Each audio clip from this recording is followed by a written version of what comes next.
welcome to Freethinkers Fireside, where we put the human and humanness one cozy chat at a time. My name is Helen, also known as Hell Spells. It is Sunday, the Lord's Day, and I was a dirty heathen today, and we're going to talk to another dirty heathen, my friend Cynthia at McDonald. Hello, my lovely friend. How are you?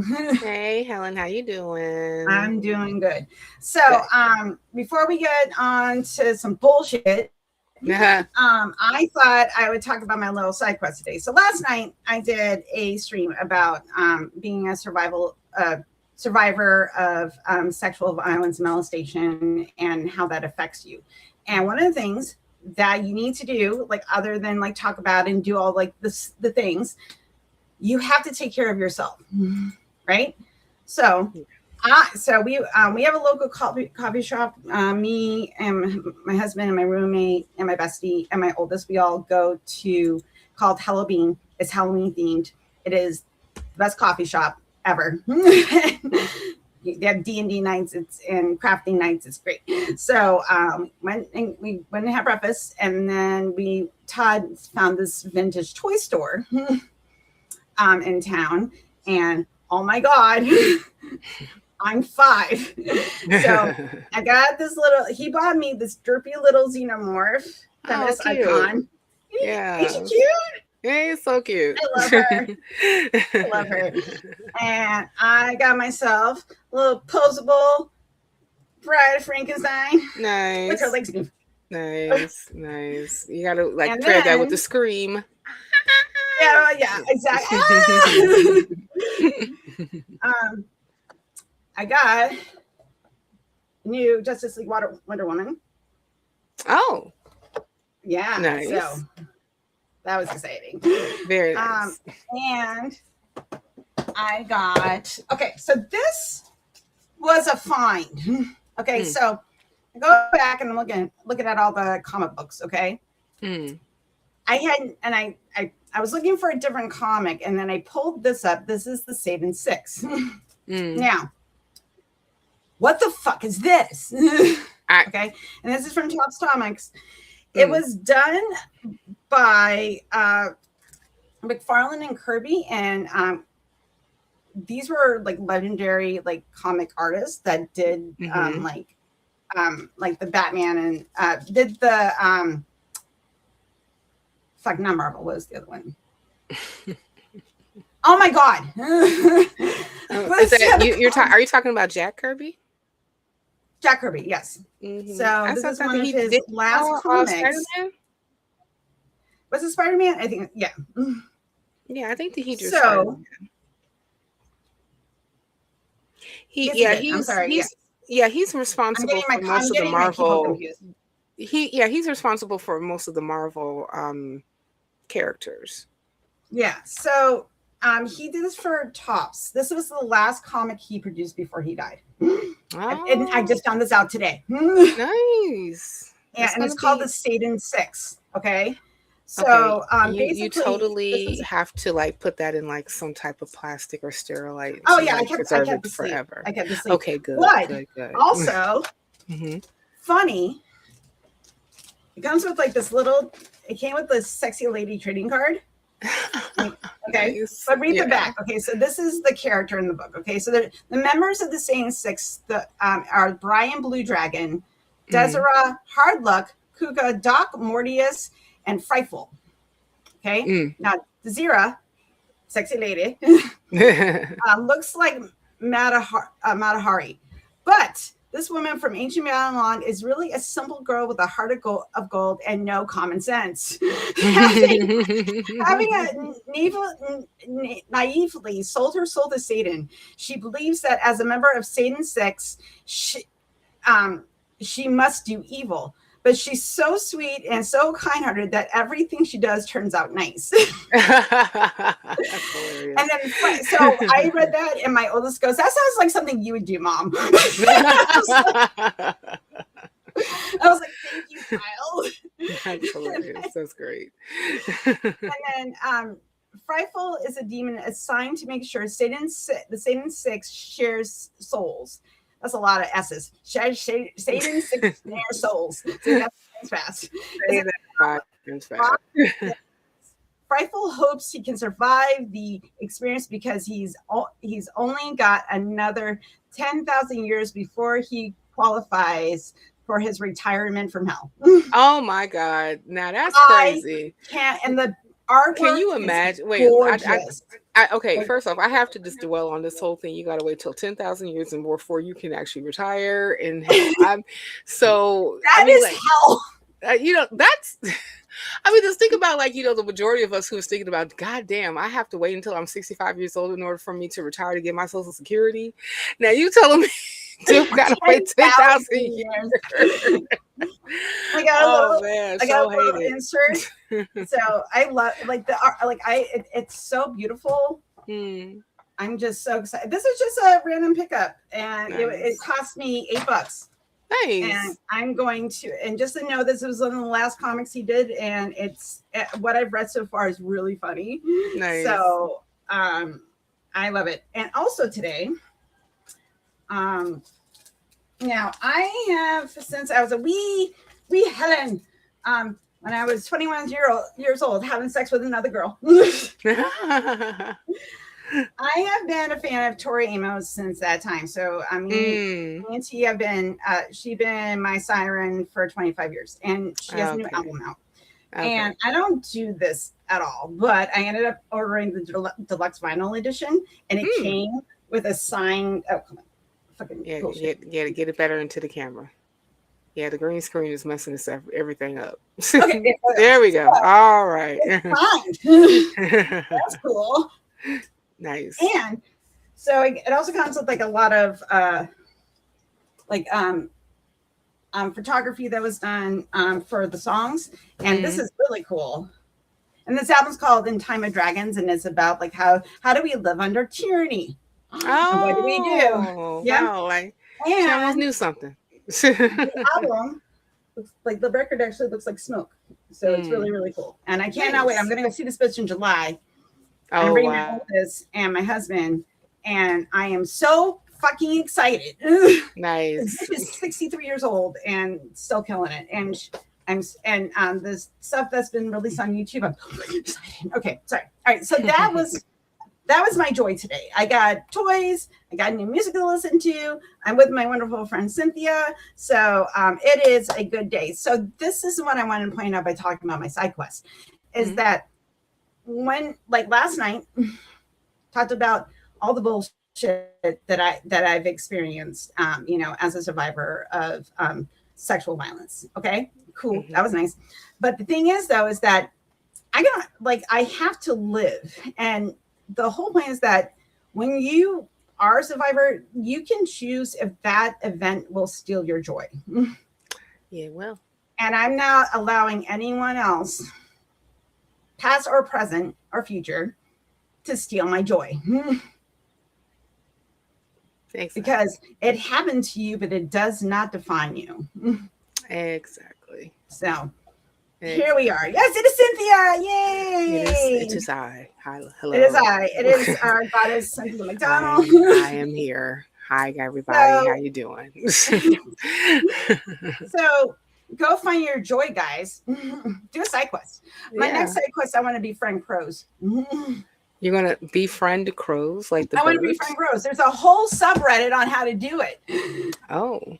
This lady trained the crows to bring her money. That is worth doing, because I could use a crow or two to come over here and drop off a couple dollars. This is why how I say make capitalism work for you, make nature work for you. Right. You'll find your joy. You training crows, and then capitalism says train those crows to get you money. Exactly. So listen, because and then you give them extra food of the thing they really like, and then she trained them to be like, oh, if we bring her these green pieces of paper, yes, I get more food. And I'm like, right, oh my god, I'm like, I need to do that. Yeah, I don't know. I mean, I'm trying to think to myself if I'm really going to devote the time and effort in order for me to train the crows in the first place to do that. Knowing me, probably not. But it's good in theory, I guess. Okay, if you got the time, If you got the time, make I that imagine happen. like it's like a if you were playing Dungeons and Dragons and you have your crows, you're familiar, and you like send it like, go get me money. Right, exactly. Yes, that would But be the it is. quest. There'll be They remember. certain quest. Yeah, I mean, there's crows being trained to dive bomb people with certain red hats on. So that's how you can make nature work for you. Oh, nice. Do I feel bad about that? Absolutely not. Not at all. Not at all. So, got to deal with consequences of your actions, guys. Exactly. So, And Cynthia, thank you, Kyle, for the. Oh, I just want to say thank you on the side note. Thank you, Kyle, for the kind comment. That was very nice of you. Yeah. She is. That's why I'm like, I can't wait for the revival reason. All the hugs. Yes, indeed. You know, we're gonna have such a good time. I'm so excited. It'll be a good time, and I get to hear you sing live, which will also be really great. So, yes, thanks. Yes. Appreciate so, that. You're gonna go to the revival reason, guys, and you're gonna donate. So go down to the doobly doo, okay? Right there, to the revival reason, right down there. And you're gonna click on it, and you're gonna go to Black Non-Believers. And if you can't do tickets right now, or you can donate $5 to the org, you can share the link. Do the things, make the capitalism work for us. That's how we right. Because then, then we can have awesome events and we can do things and be with the people that we love and care about. And you know what? Actually, even though that is part of capitalism, that's actually socialism in action, because we're acting as a community in order for us to be able to build something that we all know that's going to be transformative in our lives. Yes. So please give if you have the means. Please give. And thank you. And also too, like if you can't give, share it, because somebody along the way might care about this particular thing. Right. You may not see it, but they donate $10. Exactly. So there are still those people with the illionaire behind their name. Okay. The illionaire. So go ahead and keep sharing. So the illionaire be like, you know what? I think that's a good cause. I'm going to. And when you donate to Black Non-Believers, they are a 501c3 nonprofit, so you can get a tax write-off. So click the thing-a-do and donate. Thank you. I have no idea how to do with their Cash App. That's the second time somebody mentioned Cash App today. I think the Cash App, I believe that the Cash App, PayPal, all those QR codes are on the website. Yeah, so if you go to blacknbelievers.org, you should be able to see the QR codes for how to donate. It's going to be on the donate tab. I'm popping website. So,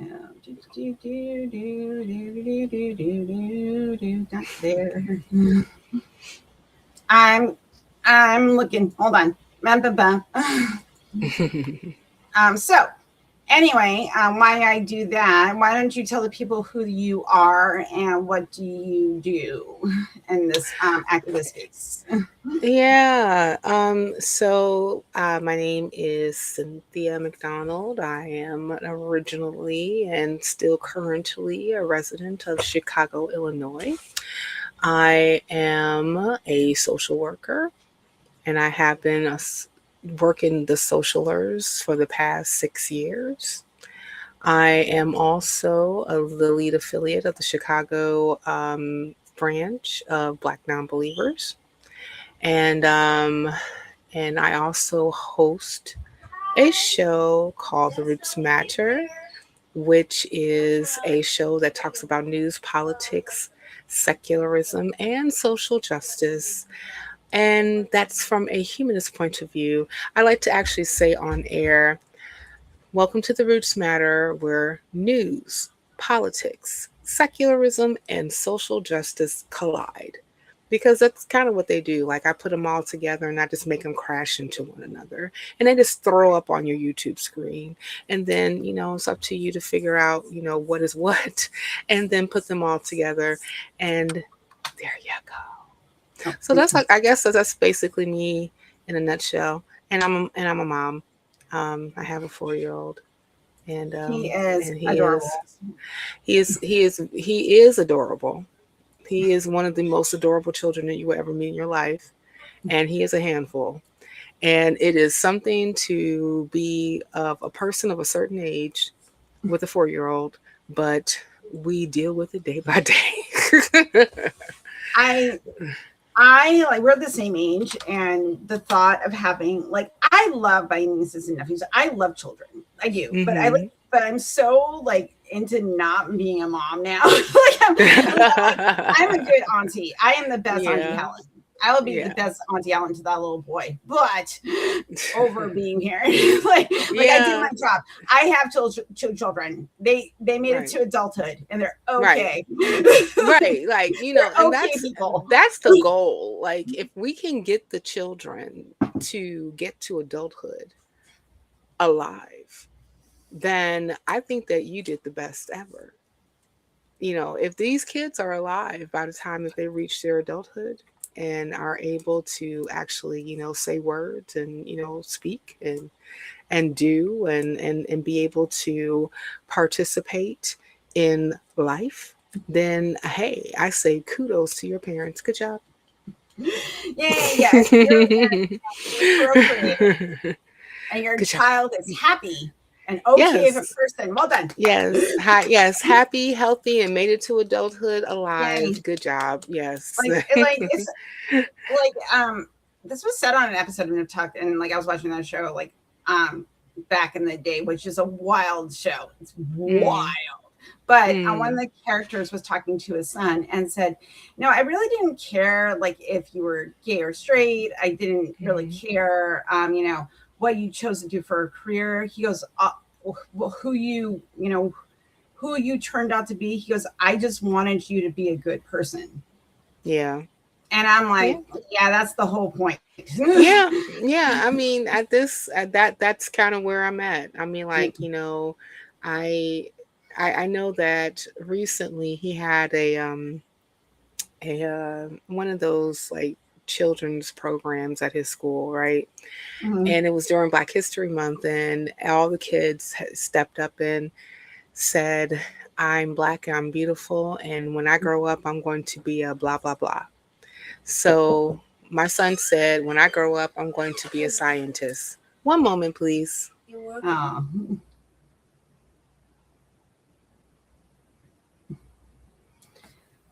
That's awesome. Like, that's so cool because like you want your kids to like, you know, have a life of discovery. Like, you know, my oldest wants to go back to school to become a pharmacist, and my son's finishing up his time in the Army. He'll be home in October, and he wants to go back to college, either to become like a history professor or go into engineering. I told him he should go into engineering, especially robotics, because that's where all the money is. But also history teachers are really, really important right now to teach accurate history. So both could be like, it's like, depends on which one you want to do. Like, I chose psychology. Am I making money with it? No. But does it help me be a better person? Yes. So here you go. Okay. So cost benefit analysis. Anyway, so you want to be a little scientist, right? Yeah. You know what? And I mean, like, to be honest, like, you know, when he said that he wanted to be a scientist, like that I was like, yeah, that tracks. He's into everything. He's very curious. He likes to touch and feel and, you know, like experiment with things. Half the time I'm telling him, don't, please stop, put that down. What are you doing? Why are you running? Why are you playing in water? Please stop that. Put that away. Why are you? No, don't touch that. No, that's not good. Yes, I know that you want to. I need input. Oh,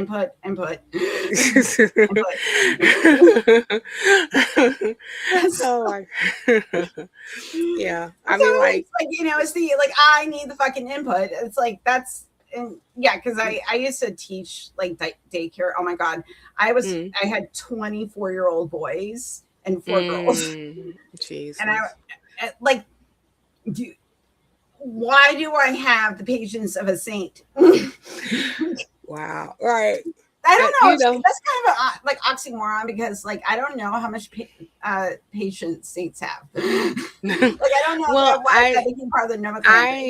I personally cannot speak for saints. I mean, like I noticed that as the older I get, that you know my patience varies. Yes. And I know that, like, since I am an older person dealing with somebody that's very young, I have to often remind myself to be patient. Right. Because that's not always a default for me. And I recognize that, because, especially when I'm like, what are you, stop that, don't put, why are you, didn't I just tell you not to? And all this, and then, like, I have to bring him back and be like, we need to have a conversation. I mean, this is how I'm talking to my 4-year-old. Like, we need to have a conversation. And he looking at me like, excuse me? I was like, you heard me. I said, didn't I just tell you blah, blah, blah? Yes, mommy. And I was like, okay, then why are you not doing that? So it's a constant life thing that happens, that you roll with as best as possible. And if I can get to the point where I can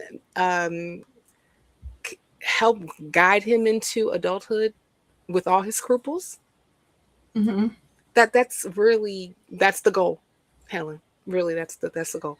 Yeah. And it's like, and like, I do have to say, like, it's going to take a village, because, for example, my, when Andrew was about that age, I found out that he had,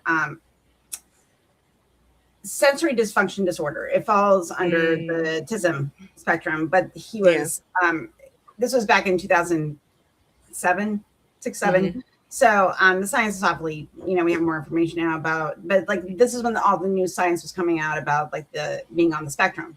And so he started when he was like 2.5, because when he was overly stimulated and he didn't feel good in his body, he would like bang his head against walls. He would have fits. I couldn't bring him anywhere because it caused physical pain to him, with, in his body, of getting all this sensory input, and you have to put them through therapy. It's a lot of touch therapy, like holding really tight, taking a brush and, gently bringing it down their arm so that they can regulate. And it's a lot of work, and you need professionals to understand that. And then when he went to preschool, at the time, I missed this, we had him he got public preschool, because our elementary school had a program for children that were on the spectrum to be in smaller classes and have a specifically trained teacher to deal with children that were neurodivergent and teach them social skills and how to, to live in the world, and how do we, show respect for, doing all the things. And that teacher, I still sit, I'm like, she gave me a new son, because he wasn't afraid of the world anymore. And I didn't have the training and the tools as his mother. Right. Because you can only do so much, but you need a professional that isn't their parent, which is like your core home of safety. When you're out, this person is going to teach you how to be out in the world, and your brain is different. Yeah, exactly. That is part of it takes a village. Like, you are the core person. You are the core person for discipline, love, and safety. We're teaching boundaries. We're teaching, what love looks like. We're teaching respect for other people. They need that. Kids need that. Right. And then this way, and then you have other people that are trusted and are educated and help along the way. Right. Yeah, no, it's very true. Like, trying to do everything on your own, as far as like, making sure that your kid is actually developing the way that he needs to, or she needs to, or they need to, whichever pronouns your kid is using at that particular time, or forever. But regardless, doing it on your own is just not going to be feasible, right? Because there's going to be things, and I recognize this as well, is that, some things are just beyond my capacity. Some things I don't know enough. Some things I am completely clueless about. And I have to defer to an expert that can say, this is what's happening. And so what we're going to do now is work together to come up with a plan in order for the necessary things to be done for your child so that they can continuously be happy and healthy. And I'm like, yeah, that's a good thing. Let's do that. So yes, I totally So agree. that's the important thing. Like, Mm-hmm. and because knowing your limitation is a strength. And that is definitely something that I personally am learning as Yeah. days go by, is to say to myself, you can't do that. And it's fine to admit that, because you lack the ability or the capacity to be able to do it. And you may have to seek outside of yourself for one that can, right? Right. And it's not always easy to admit or actually follow, or because I know that you and I are part of the same generation where we were basically, you know, granted the I'm every woman, it's all in me type idea, you know? And of course, like, we were handed this. Well, I know that I won't speak for you, but I'll speak for myself. Mhm. I know that, growing up, my parents were very much so, you just need to go to school, get yourself a degree, get yourself a Mhm. good job. You can do this Mhm. all on your own. You you have all the tools and all the things that have been handed down to you because people before you fought for them, right? Right. So now that the barriers have been lifted in order for you to be this, superwoman, this Wonder Woman, um, be that, right? Mhm. But in some cases, I believe that that particular messaging wasn't serving me specifically, Right. because then when I am faced with a with an instance where my education or my career or or even all these speeches that I got, they're not going to fix this, like this particular thing that I'm dealing with at that time. Like all Mhm. those things are not going to fix that. Right. And that's when it's a hard pill to swallow, because of course, like in some cases that's like indoctrination. Right. But when you come to the realization to say, you know what, all the things that I have gathered up until this point is not going to deal with this, I have to just be honest and say I need help. Right. And I know that it's very difficult. I know it's very difficult for me to sometimes say that, like, I need help. I am a person that is very much so akin to doing things on my own. And if for some reason when I'm seeking a particular resource and it's not budging, then I'm like, okay, well, I'll just make my own way, right? um, but that's not always a that's not always a good thing to lean on, because doing everything on your own Mhm. is not always tenable, right? Right. Mhm. There's going to be it's got to just be then, okay, well, if this door is not opening, then you need to find another door, Mhm. or you need to find a person who has the key to the door that you're trying to get through, Right. you know and Or at and least a that locker. yeah. What's a lock? Oh my God. Matter of fact, you just missed when I was just saying, hold on for a moment. My mom just walked in here with a whole bunch of keys, right? Right. And the reason being is because we recently changed the lock on one of the side doors that's on the garage. Mhm. And then we couldn't find the keys to the garage door that's in the front by the patio. And so I ended up Hey, Casey, I ended up buying another knob with keys. I love you.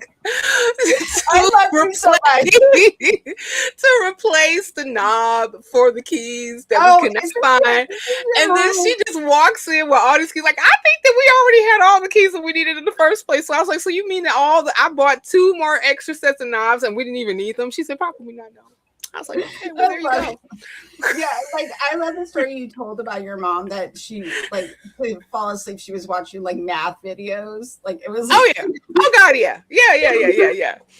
All of a sudden, like like I'll go in there and I will check it. That night, I checked it. And you watching like math videos by the Pythagorean theorem. I'm like, who does this? My mother. My mother does this. I love your mom. Like I want to be your mom. Like, that vibe right there. Like yes. Like any given time, I will walk in to tell her something, and then who knows? Lord knows what video would be on the screen at that particular. It could be math. It could be a French lesson. It could be horticultural. I love that. She's keeping in the gray matter. That's what she's doing. Because like that actually prevents Alzheimer's. Is that the more but if you not only watching it, but if you do something that you're not used to doing, even if you only do it a couple of times, it changes your brain because it goes, like maybe I can do this, maybe I can do that, and it helps build that education and make all the gray stuff stay. Listen, Helen, to that point, she could be watching a horticultural video while doing needlepoint because reasons. I found out. So speaking of needlepoint, I was saying today, like I have to get back to the one I'm supposed to be doing for my mom, but I found that the best time for me to do it was playing D&D with my friends tabletop because I could do it in between when it wasn't my turn to roll for something. And I could listen, but I could still do something with my hands to keep my mind busy because I don't do well just sitting still. Never have. It's the ADHD. It's like, no, you need something to do. And it's split attention. I'm like, I'm paying attention to everything you're saying. Yeah. I'm participating, but I need that outlet because of the way my brain is, right? It's just it's weird, and I think that's really important because like my mom, like I see it with my mom. My mom used to sit there. We would watch the Golden Girls together, and she would do needlepoint or something. Like she was always doing something aside, just sitting down. Right. Yeah. I've observed that over the years. Like my mom, like watching, like we're watching Golden Girls and she's doing needlepoint and she's crocheting or she's doing Sudoku. And it's kind of funny, like because I took her to church today. Yes, I took my mom to church, and she said to me because we were talking about Alzheimer's and dementia, and I was telling, and I was talking about like certain people who have chronic conditions like diabetes are more prevalent to developing Alzheimer's or dementia than those who don't, right?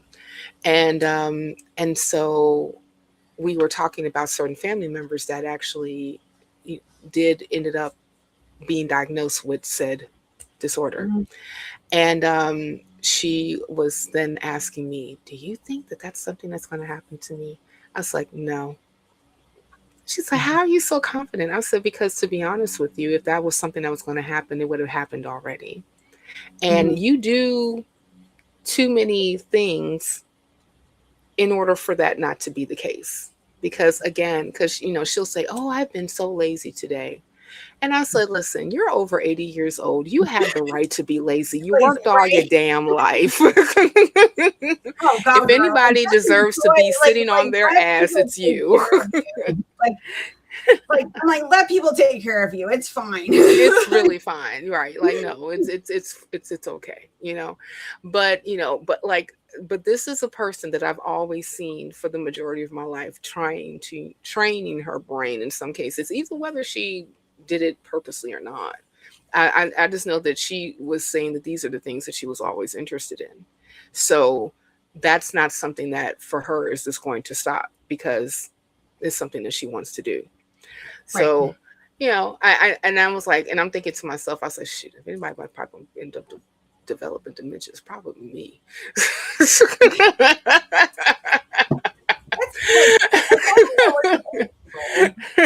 Like I do, I like work with old people. Like, and I, they call, and like we were, I was talking about this morning with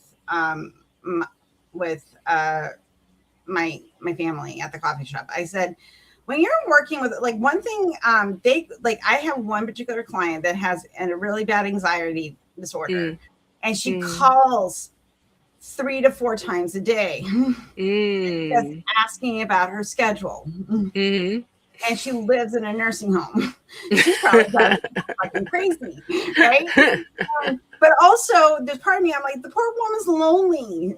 Yeah.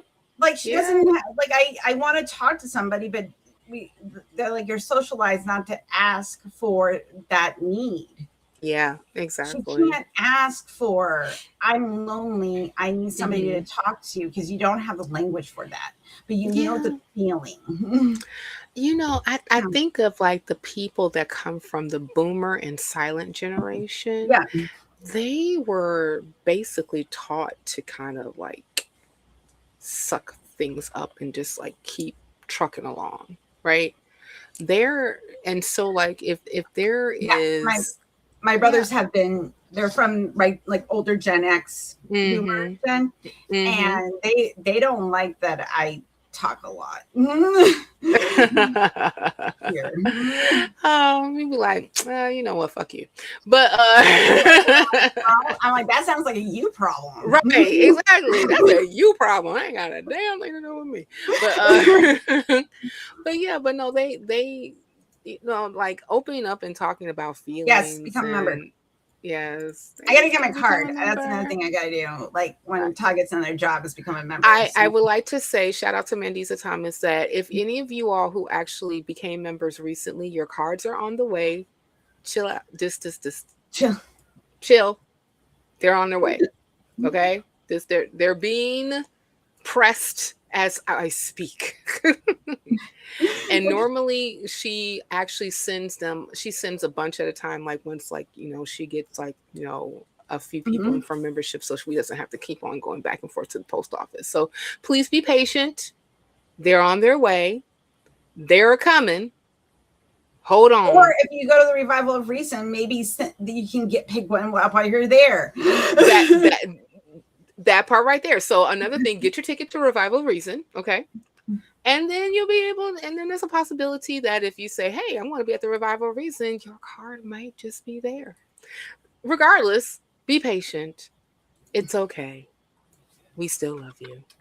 And I hope that you love us too. Thank you. Better. So before we started talking about that, this is like it's a show, guys. Like we were supposed to be talking about the Supreme Court, and we started to talk about, like, you know, we were, but I personally feel like this was necessary because the Supreme Court is always going to be. They're always going to be there doing, you know, wrecking shop. But I felt like this was necessary. But yeah, go ahead. Well, it is because the macro affects the micro. Sure. You know, you know, this affects, like, the bullshit that's been going on recently has really not just affected me, but it's affected members of my family, because they get the emotional fallout of it. Right. Like me, like, you know, on my phone all the time, and like trying to, like, you know, stop assholes from lying about the worst thing ever, you know, and it's re-traumatizing myself, and my family members are like, okay, like, we hate this because we're losing you in it, you know. And but the thing is, though, is that I fucking care, and I have this thing called ethics and morality that will not let me, because I would hate myself if I couldn't help right now, you know. And like, it's 10 months, it's a bullshit baby, I'm kind of over with, but here we are. And the whole point is that because nothing happens in a vacuum, like words and messaging and how that is presented, it affects you on a level that is very hard to express in these spaces. The people that know you day to day, they see it, they feel it, they know, because it spills into your interactions with them and how you communicate, and how you're triggered, and you don't know why it's triggering you, because you have to go back into therapy again to work on that. That was fun. Fuck, like Gotta do what? the work. And that and like you're talking about, like, how what's happening in our country right now, it slides down, and our cortisol levels are constantly being spiked. Yep. Yeah, I would definitely say like my cortisol level is probably a lot higher than it normally should be. Especially when I saw the decision being handed down last week, like a few days ago, from the Supreme Court, when they basically gutted what was left of Section 2 of the Voter Rights Act. And it's quite sad. And I was listening to NPR this morning. There was better than you.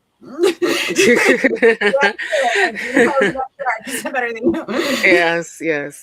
Well, anytime that if I say that I listen to NPR is because I am better than you. Not just kidding. Yes. But I was listening to this story about a voter rights activist in Alabama who was lamenting about the Supreme Court decision, because just a few years ago, the Supreme Court ordered Alabama to redraw their districts because of Section 2, because they are they're about 30, I want to say like about 30 something percent African American in Alabama. Okay. And according to part of the population. Yeah, they're pretty, it's, well, like I would say like the largest contingency of the African American population is in the South. And Alabama specifically. I wonder why. Yeah. Reasons. It's reasons, Helen. So Alabama was supposed to have 2 predominantly African American districts for when they were doing the when they were doing their map, the district map. And so what ended up happening was the state legislature did the fool and decided to draw out one of the districts, and so they only had predominantly one. And so the Black residents in Alabama sued the state, and the Supreme Court made them redraw the maps to put that district back. Okay.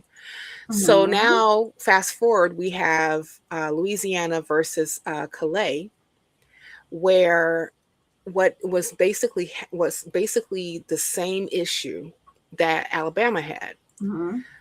Louisiana is roughly a third African American. When they drew the map previously, they drew only one predominantly African American district. They were brought to court, and the lower court said, no, you can't do that. You have to put in the second district that's supposed to be there. Well, what ended up happening is that the court case went all the way up to the Supreme Court, which it should have never been. Like, once the lower court said, no, according to the Voter Rights Act Section 2, you cannot draw lines, draw people out, based on, race, and draw these like crazy lines in order for you to disenfranchise one race over another when it comes to how you would be able to choose for representation. Right. So what what the Supreme Court said is that basically we don't have to do that any longer. We don't have to we don't have to be in consideration of race when it comes to drawing lines for your redistricting for your maps.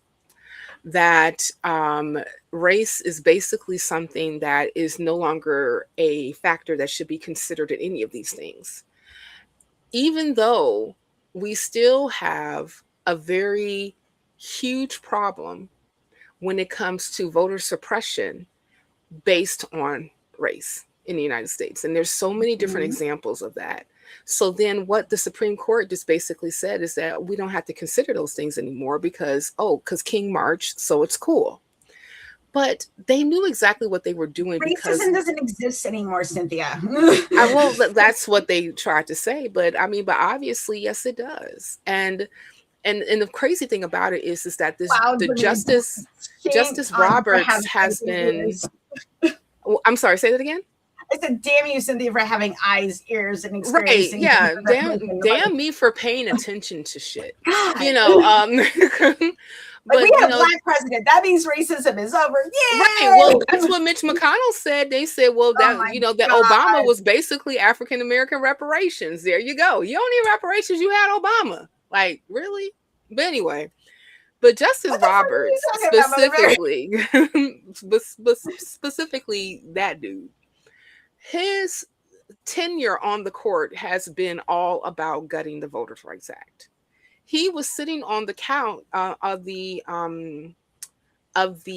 court when they did their first dismantling of the Voters' Rights Act. Of when I believe it was Shelby County versus Holder. I want to say Shelby County versus Holder, and basically what that did was gave states the right to be able to basically, do like really funky things that helped actually Obama win the presidency in the first place. So states could create stricter voting laws, like adding ID. They could move and close down polling places, which happened in during Jasmine Crockett's primary. In her county where she was running for Senate. Yep. They could change time periods where early voting is left up to that particular district and that particular district alone if they're going to do it or not. And they could restrict days if you're going to do early voting, because like one of the things that really helped Obama was this effort that was called Souls to the Polls. So what that was is that churches after service were organizing buses to the polling places to help people vote early on Sunday. So after you heard your sermon from Pastor Durong, and then had your dinner, possibly maybe they were selling like, your fish fry, your fried catfish and spaghetti dinners afterwards to raise money for the building fund that never gets actually paid off. No. Then you would, the money's going to the catfish and right, because obviously the catfish and spaghetti is going to pay for this whole mortgage on this building. Right, exactly. So they were, able to, organize those particular things in order for them, and that's when and that's at that time after Obama got elected, is that not only did you have Democrats in the White House after 8 years of Bush, you also had a majority House, and I believe it wasn't like a super majority Senate, but you had a majority Senate of Democrats. But then that's when they was like, oh no. No. We're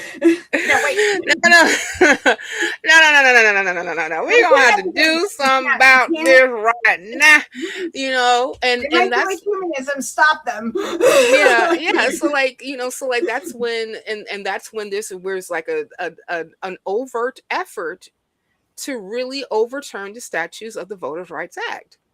Now the issue is that the Voter Rights Act is there, but it's basically a toothless tiger. Right. It's basically a toothless tiger.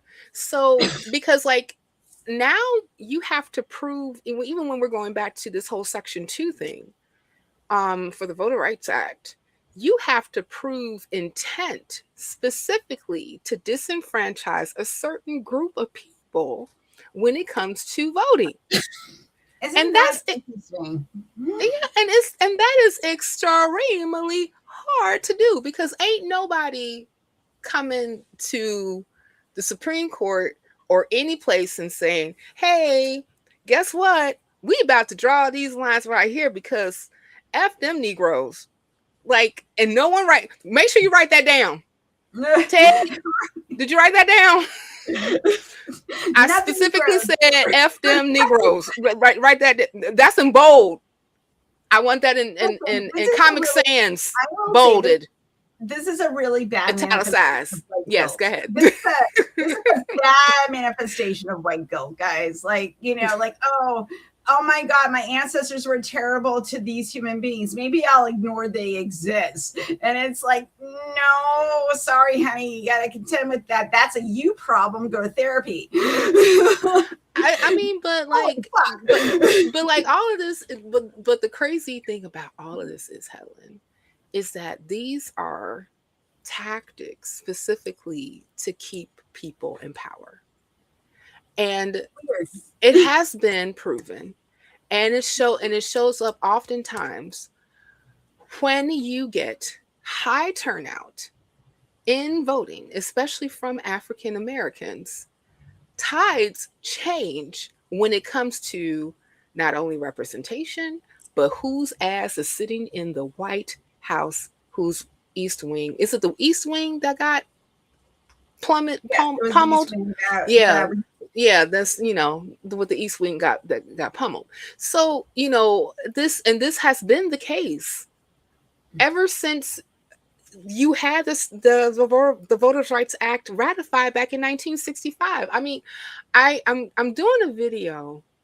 I already got my scripting together. Mm-hmm. But while I was looking up content, doing my research for my content, mm-hmm. I was looking up the numbers in Mississippi specifically. Excuse you.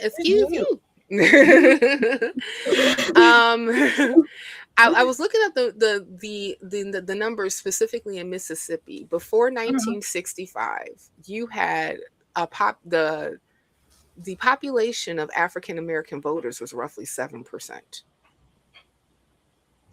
Within about 3 to 4 years after the ratifying of the Voters' Rights of 1965, it was over 60%.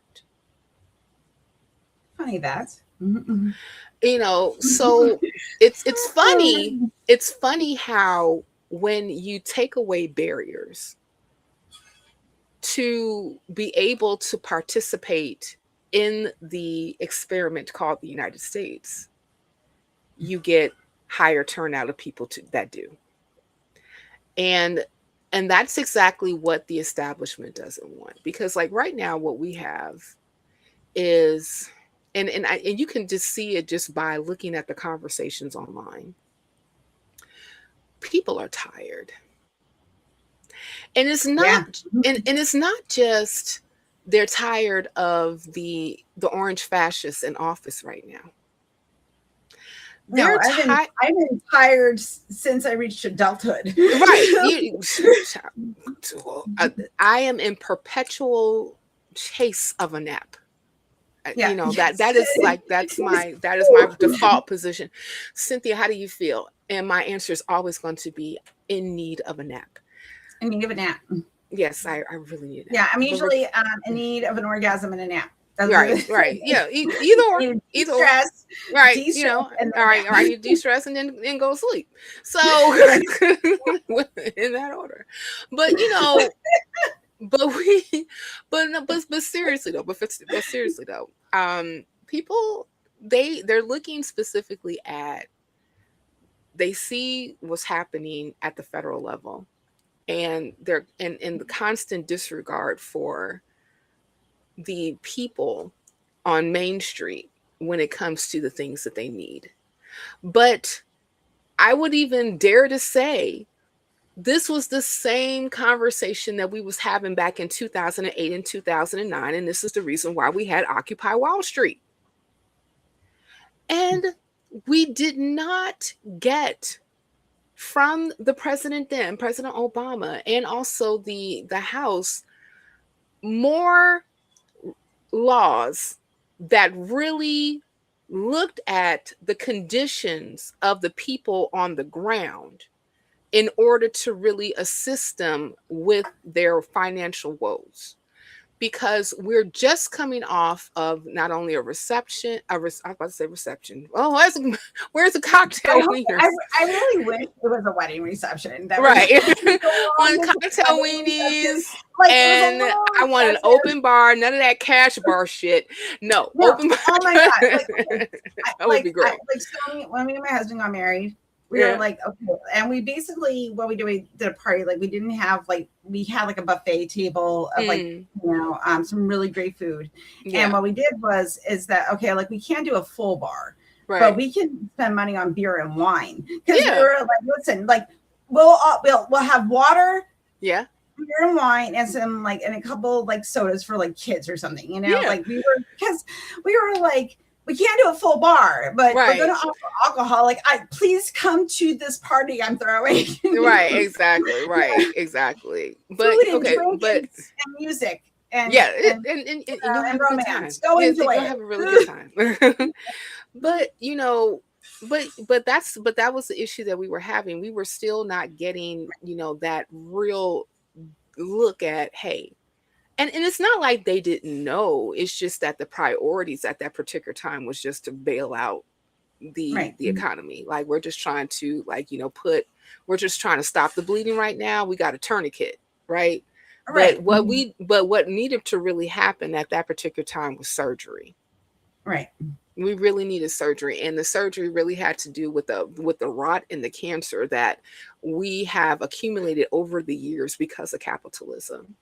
And how it really, and also we should have worked more diligently to strengthen the social safety nets that we could have, actually expand a lot of them. I know that, you know, he was trying to do some of that with the expansion of Medicaid under the ACA.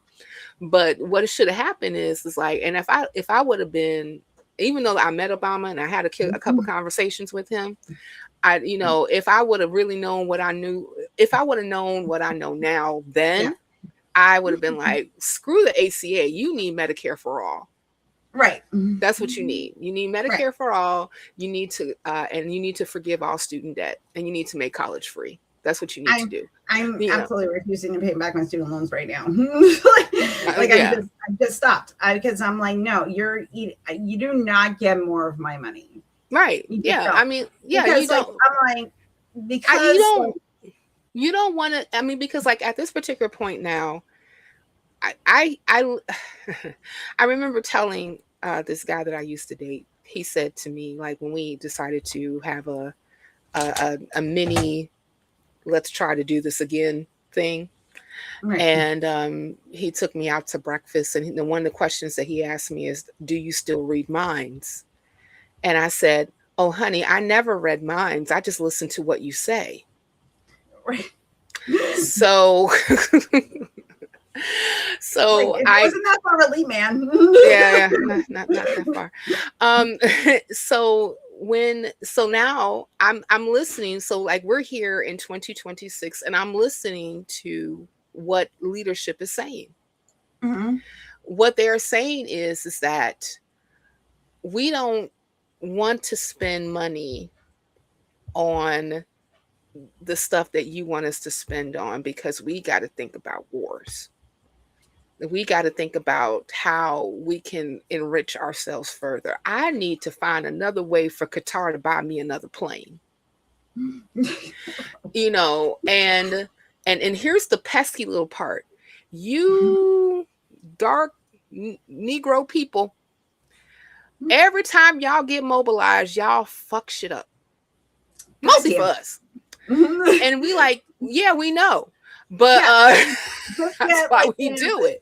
But like, you know, but get 9 now, kids together, and they'll right? sit and be fascists with Yeah. other children. Yeah. We don't particularly, I mean, like, you know, especially it's like, you know, coming from like a whole traditional chattel slavery, we kind of don't like authoritarianism. Just saying, you know, it's kind of not cool. And Like, why aren't you just like accepting your oppression? Like, hey, just accept your oppression right now. This, it's like, because I'm a person. Right, because I'm a human being. Maybe that's the reason why. You know, okay. Well, it is. That's the reason. You know, I mean, like, yeah, I mean, like, so, like, because, like, here's the thing. This is the bottom line here. Is that if you are not able to convince all the masses to basically buy into your bullshit, then we're going to have to rig the system to keep you in a certain place. Right. And that's basically what the Voters' Rights Act gutting of Section 2 did. And here's the thing. That gutting is not only going to affect African Americans, it's going to affect a large swath of marginalized people. It's going to affect women. It's going to affect elderly people. It's going to affect students. It's going to affect the poor. It's going to affect the disenfranchised. And to be honest, I don't know how we are going to emerge from this, because at this particular point in my mind, all I'm thinking of is a civil rights movement 2.0, where people are marching in the streets. They are fighting off dogs and hoses and getting arrested, and then making all this stuff shown on live 2K, live 4K all around the world in order to move the needle for Congress to actually pass the Voters' Rights Act, the John Lewis Voters' Rights Act, that actually would put back a lot of those statutes that the Supreme Court has taken away, and also removes the time limit that those statutes were actually going to be put in place, because you know, Shelby County versus Holder was one of the main thing that they were able to do with that one, is that the previous Voters' Rights Act had a statute. They had a statute of limitations on, you know, some of the the key portions of that particular bill to expire. I want to say like after 25 or 30 years. I can't think of the number specifically at this particular point in time. So what ended up happening is that, you know, racist pieces of shit lawyers was like, oh, we got time. Let's do it. You know, it's time now. Go ahead and push this through, and we're gonna make it happen. And you know, and that's exactly what they did. That's exactly what they did. And yeah, it's a sad day. And I have to imagine, like, you know, every little small gain you get, you know, that you want to grow from. This is taking you 10 steps back. It's like, fuck, now I gotta do the same things that my grandparents did. It's like, what the fuck, you know? Like, weren't we supposed to be, like, weren't we getting better? Yeah, you know? I mean, I heard specifically from my father, like when we were talking about this whole notion about, okay, now you can be anything you want. The limitations have been taken off because Black people marched in the 50s and 60s. And I believe that. And a lot of people who look like me from my generation believe that, you know? And for a minute there, it seemed tenable until it wasn't. And reality set in, and we was like, oh shit, no, this ain't that, right? But the thing is that I remember my mother telling me stories about when King was in Chicago and she decided to march with them. When Jesse Jackson did, he was in the Rainbow Coalition and Operation Push. And when they organized some of the demonstrations they had around the city of Chicago, she would participate from time to time, and so now I'm thinking to myself, I'm like, shit, do we got to do this again? And even though like we were already dealing with social justice and economic injustice against African Americans now, that I was helping to organize campaigns to address on the municipal level, the state level, and also on the federal level. But it's gotten to the point, and one of the things that I also said, especially when I would see some of people who I used to work with engage in what I would call mission drift, they start to look at other factors and actually saying, oh, that's the problem, instead of looking at the systems that were put in place that kept us disenfranchised in the first place. And I would say to them, the only way that we're going to get changes in these systems is we have to actually run and put people in office that can make the change. It was not until Lyndon B. Johnson signed the Civil Rights Act of 1964 that basically ended the statutes that were considered part of Jim Crow. Right. And not only did he have to sign it, he had to send enforcement to make, especially some of the southern states, comply with the federal order. Right? I mean, just even think about it, like when you had Brown versus the Board of Education in 1955 that basically said that you cannot, that separate and but equal is not a thing. It's there is no such thing as separate but equal, right? Because we can obviously see with our own two eyes that the facilities that you say are considered for colored people versus white people are completely different. How they're maintained, how they are resourced, how they are available for the people to take advantage of. Okay, it's a big difference.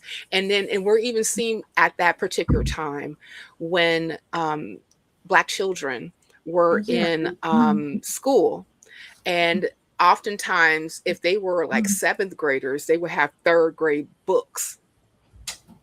Their schools were falling apart. The state was not investing money just to keep the buildings together. And then is the question is, then how are you going to educate a population of people that do not feel that they're not worthy of the same access? Yeah.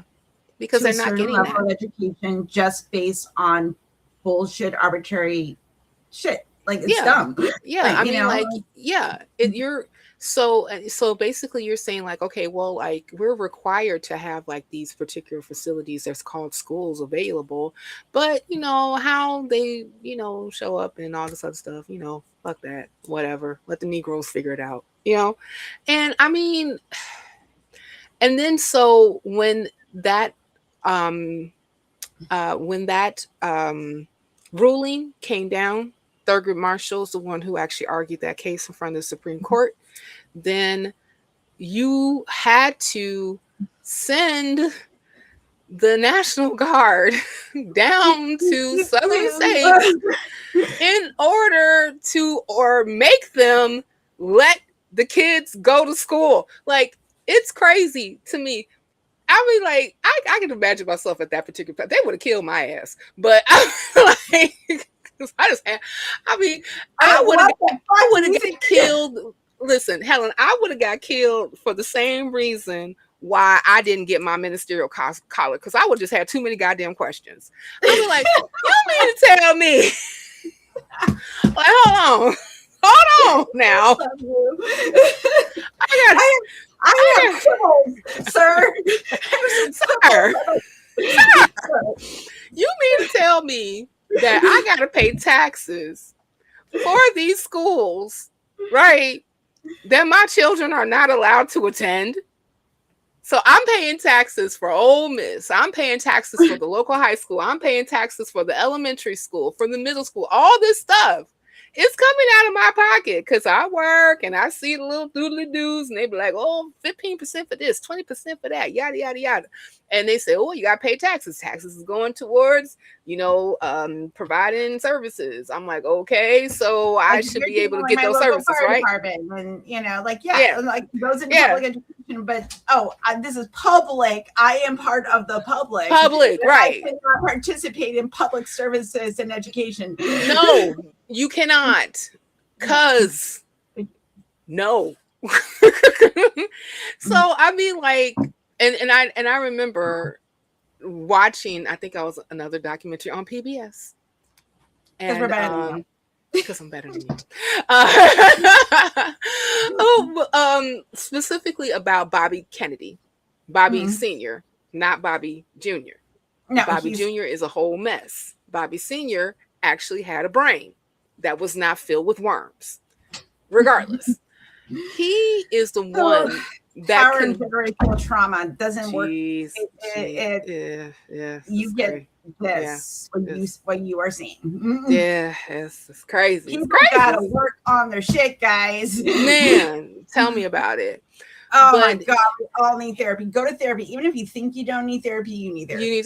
I've always said this, Helen, that, requirements, especially when it comes to some of the things that you need for insurance, is usually to assign yourself a PCP, right? Mm-hmm. That should be a PCP and a therapist. Yes. Everybody. That's why I need to run for Queen of the World. But regardless, exactly. There's a push in where I live to get into local politics, and there's a little part of me, but then I go, but I don't have a filter. I see something that's wrong, and I'm just I don't think we really have to balance this type of thing. Okay? And again, should be able to have a parade. And I mean, and me, I ask too many questions because I'm like, wait a minute, hold on, you mean to tell me? Hold on, I have questions. I have too many questions, and then and then I'm gonna start calling out shit, and then somebody's gonna look up something I did stupid back in 2008, and I'm like, okay, well, you found sexy photos of me online, right? And, awful fan, sexy, but that doesn't say anything about me as a person, does it? It just says I do weird stuff online sometimes. I think of the same thing too. If even if I consider to run, I mean, I'm pretty sure that they would be pulling up all types of shit against me. I'd be like, yeah, and I'd be like, and the only thing I'd be like, yep, that was me. But Bobby convinced his brother, because at the time, Bobby Kennedy was the attorney general. Right. He convinced John to send the National Guard to protect Black students that were integrating schools. And it's a low down, dirty shame. We would vote for you. Thank you. I'm going to start my campaign right away. I want to, let me see if I can work on my Queen Elizabeth. The whole world, that's a lot of responsibility. It is. But, I think that we can make this. I think we can make this happen, Helen. I mean, we can get this together. I mean, listen, every country basically just would have to agree. I will bring my petition to the UN, even though I know that the United States doesn't listen to a damn thing the UN says. But we can try, and I can put in my my campaign for Queen of the World, and listen. And this will be, you all ready for my speech? Okay. Okay. We're ready. I'm ready. Okay, go. Thank you. Citizens of the world, I am running for Queen of the World for various reasons. I am concerned about the state that we are in. Endless wars, famine, and genocide that we are seeing from pillar to post.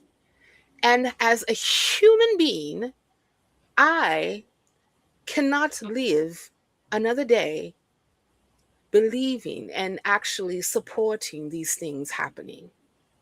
We have a future to protect, and that future is called children.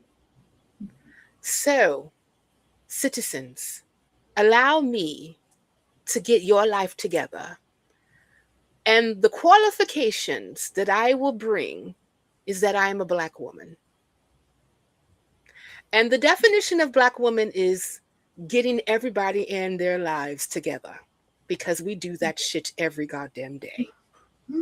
Thank you for your attention to this matter. Also, I would basically make all the dictators of the world who are causing us much constipation. Much constipation. All the bad things. Yeah, all the bad things. All much constipation and things of that nation. Things of those nature. I will put them all in clown suits, and I will put them in the middle of Greenland and make them do backflips for you, and also perform parkour. No, we don't want to send them to Greenland because they're really good people there. Okay, well, well, that's why I want to put them there, because we can go ahead and build an arena, since they love to be in arenas so much, and then make you do parkour for entertainment. Hunger Games. And may the odds be forever in your favor. Or the odds may be ever in your favor. Oh, I got the wave. Let me do the wave too. Yeah, there you go. Exactly. And also, I like that he used a posh Elizabethan accent to fuck with people, because we hear white people hear that and they're like, this person sounds smart. Yes, exactly. That's exactly why I did it. That's exactly what I did. That's exactly why I did that. And also, I watched multiple. And listen, also, I just to tell you, I watched all of The Crown. Okay, and I haven't watched the show yet. You haven't watched The Crown? No, you didn't. No, I haven't seen it yet. No, watch it. It's interesting. Like we were talking today. We were walking around the vintage toy store today about like all this shit that we were supposed to watch. Like we were talking. Like my roommate's like, we have to watch Stargate because I've never seen Stargate, and they're like, I know. Oh my god! Wait. Okay. Hold on. Sorry. One moment, Pete. Excuse me. Excuse me. Helen, I have questions. Okay. Are you referencing just the movie, or we're talking about the series? The TV series. The TV series. Okay. I've seen the movie. Okay. But it's been so long. I don't remember it. Like, okay, well, I mean, that's fair. It came out over 30 years ago. But to be fair, my husband hadn't seen it either. And then Connor, my best friend and my roommate, was like, you are Star Trek fans and you have not seen Stargate. And I was like, and they're like, you need to meet Daniel. And I was like, I don't know who this character is. Oh my God. So I guess Helen does not know who Daniel is. Captain Carter? No, I have no. I know General Hammond. No, I have no idea who these people are. Like these characters are. I'm so sorry. Oh no. So, but the thing is, though, we have to put Buffy, and then like Teal'c. Like, you don't know who Teal'c is? Okay. Listen. Okay. She doesn't know, guys. She doesn't know. Indeed. You know what? Since we're gonna be at the Revival of Reason together, at some point we're gonna have to like sit in a hotel room and watch the movie. And we will. We will.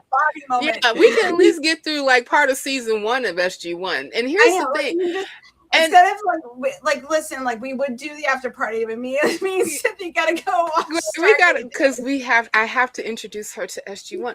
And here's the thing, like and like, especially if Connor was saying, like, you know, how can you be a Star Trek fan and never watch like any of the Stargates?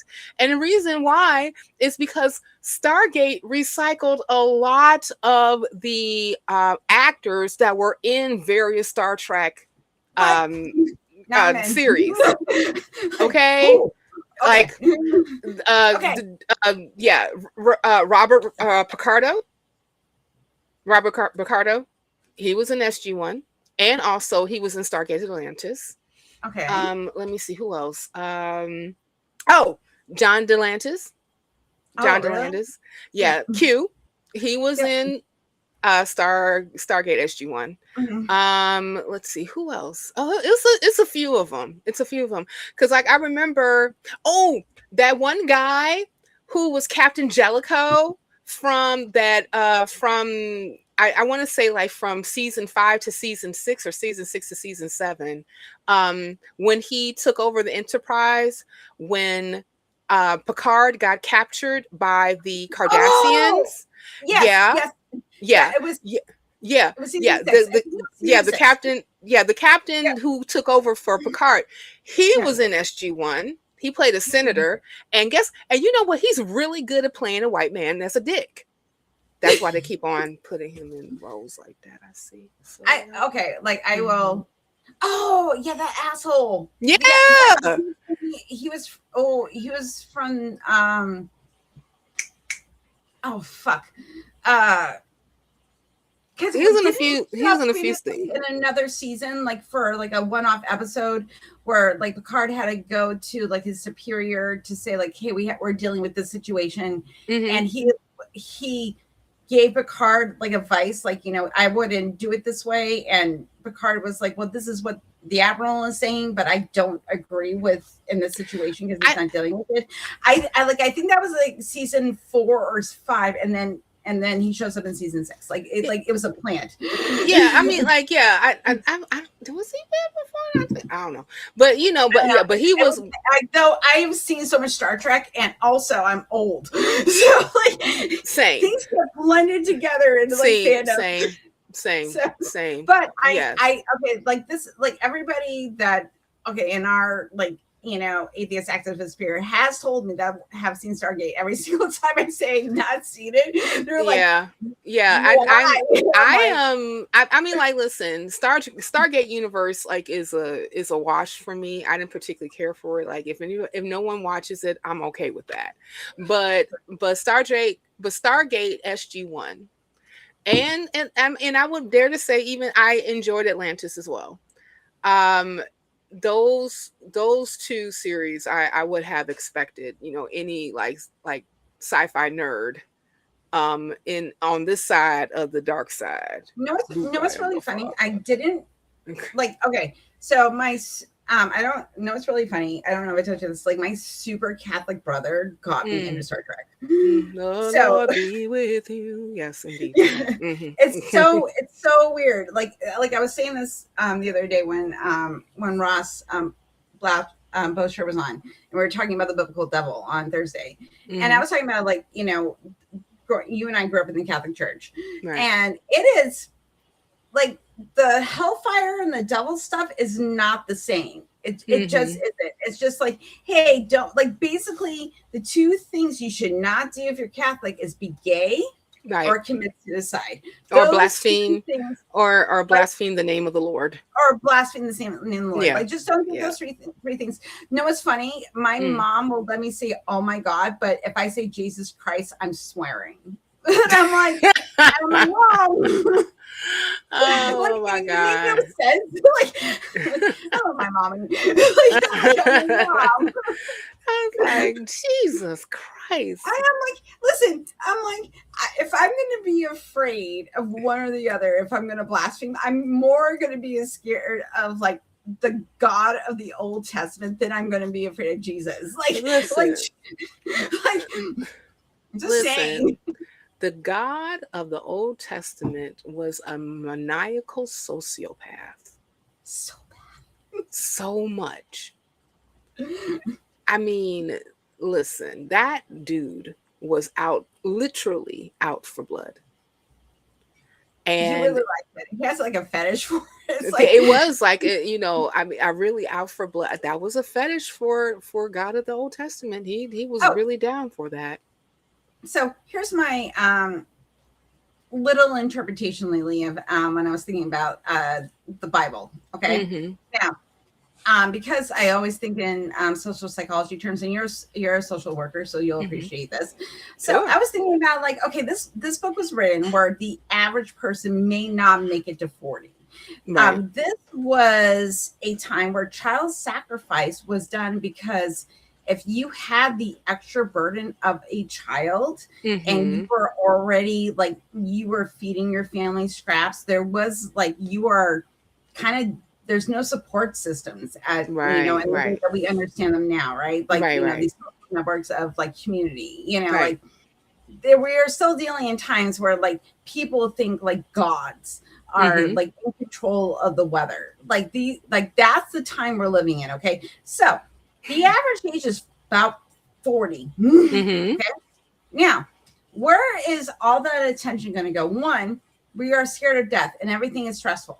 Yes. All the time. War. People arguing over tribes, saying like, you know, which king is better than that king and Right. which way you're going to line, because survival is like you live and die by the sun, which is also your god. Right. Okay, we're dealing with that shit. Okay, so that's going to get into these thinkings. It's like youth, beauty, you know, the things that give us pleasure, which are fleeting. Okay. And also, like, you have to deal with, like, okay, well, if I'm caroling here for 40 years, because in the early church, when like Christianity actually started taking a foothold, the popular idea is that you would have eternal life. Now, right.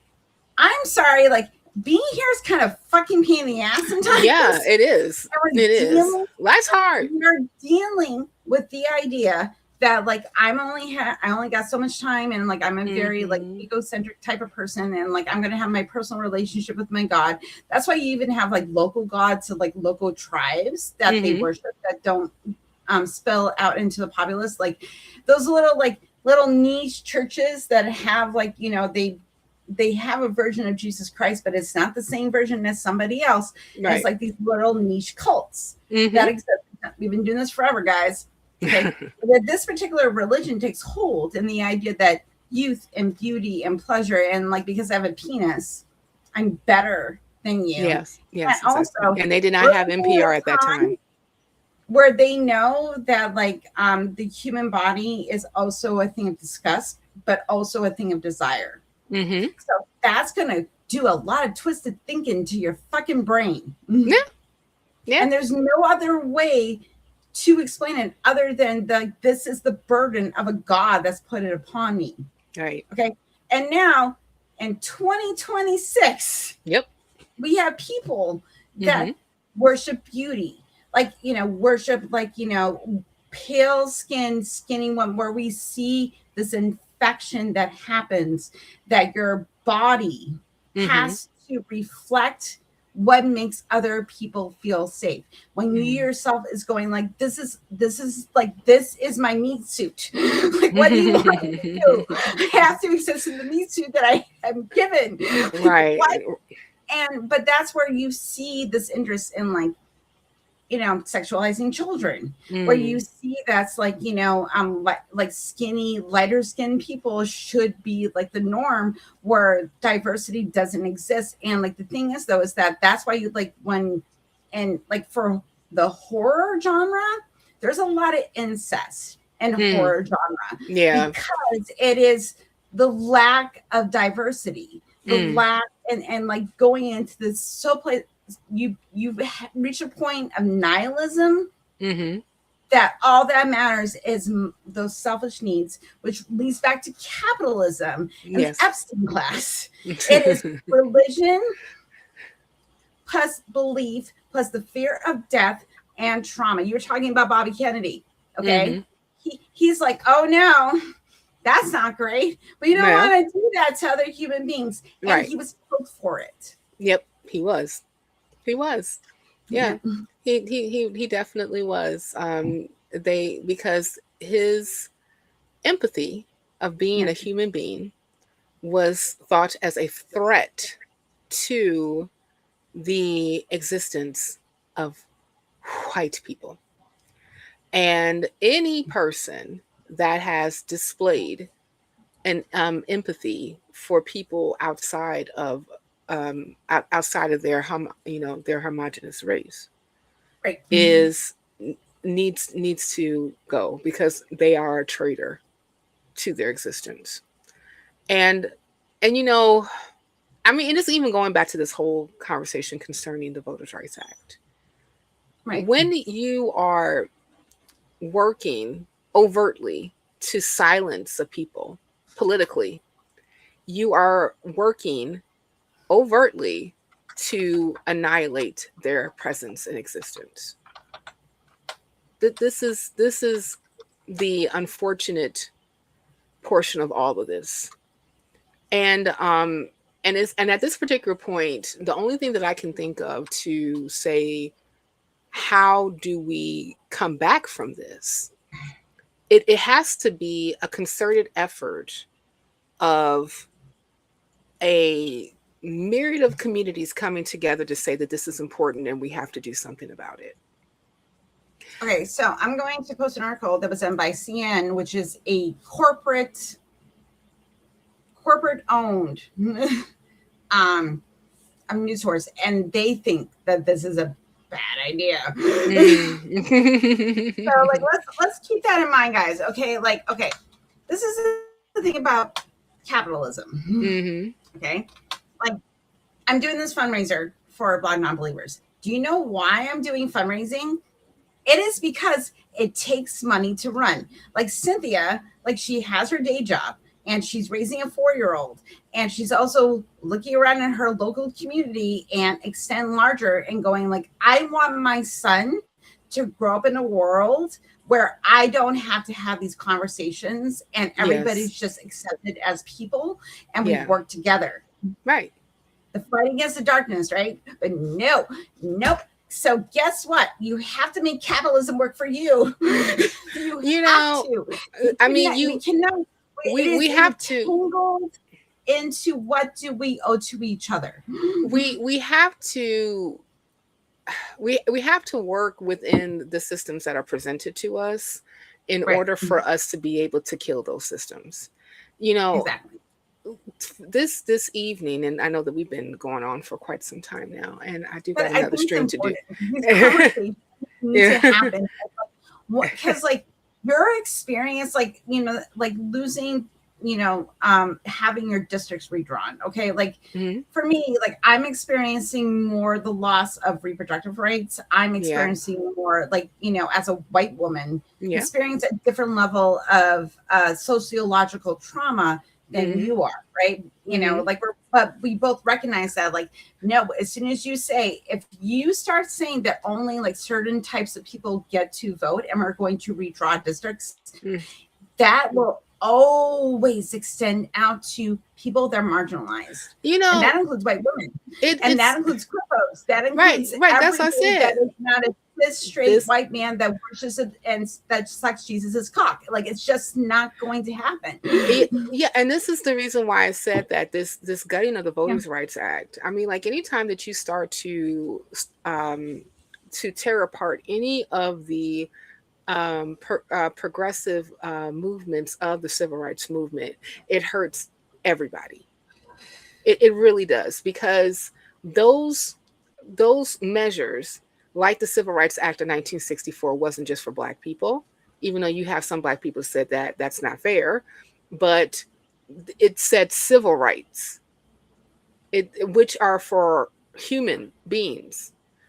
And the first thing that we had in the Constitution as amendments were the first 10 amendments were the Bill of Rights. So there are rights that are supposed to be extended to all of us because we are human beings and we're here. And when you take away those rights, when you start to think that you are affecting one group, you're affecting actually a myriad of people. I would even tell you, with the Civil Rights Act of 1964, it extended Title VII and Title IX to women, so that those barriers that were being in place in the workforce in order for them not to be able to get hired in certain positions all of a sudden went away, and they actually benefited from that.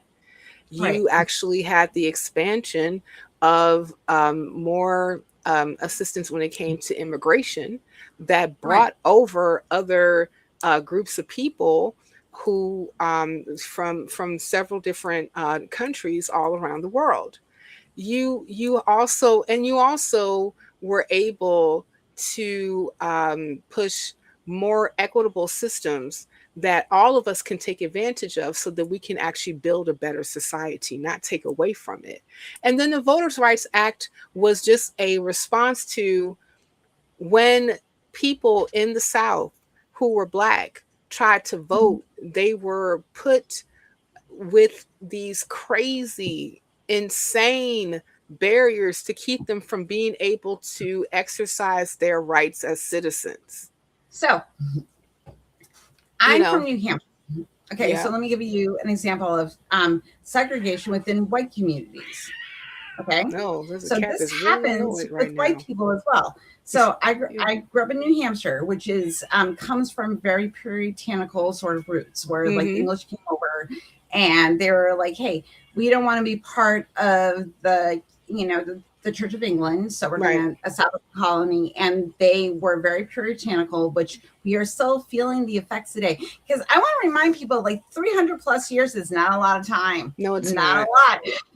And we're dealing right now sociologically with the coming of age of this great white hope and manifest destiny and one human being, because you have this certain belief or this certain characteristics or whatever, is more worthy than another human being. Fuck all the way off by the way. Yeah, because I mean, like all these world. Like me and Cynthia, like we have never met in person, and like that's why I'm so excited to because oh my god, I love you so much, and I do, you're my sister. Feelings you're my sister. I wouldn't have that opportunity to know you if it wasn't for these online spaces, right? But connection happens when you're trying every day to be like, I want Cynthia to feel safe. Yeah. I want Cynthia's son to grow up in a world where he feels safe. That's what I want. Because I know it's not to feel safe. And I don't want that for other people. Yeah, I don't want that for anybody. I want, I don't necessarily feel. Oh no, you're good. I mean, I don't want anybody to ever feel to the point where you have to constantly question your existence and if you are worthy of being around, because the world tells you that you're not, because you're Black, because you're a woman, because you're young, because all these different things that we have placed upon ourselves that are completely made up with these social constructs.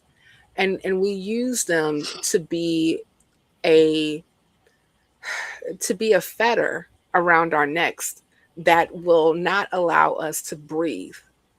And it chokes the very life out of us, to even the point where others feel that they have to act or behave or do certain things in order to keep them into place, in order for them to still be around. Like this whole idea of the Great Replacement theory, that Blacks and immigrants and other people are going to come over and take over white people's positions, and specifically white men's positions, and get rid of them, which is absurd.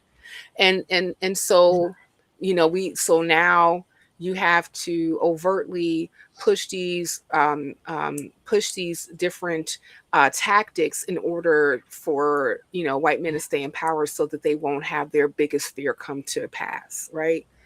And I mean, and it just, and I even have to think about the mental contortions that you would have to go through in your own brain for you to be able to cleave onto that like it's true.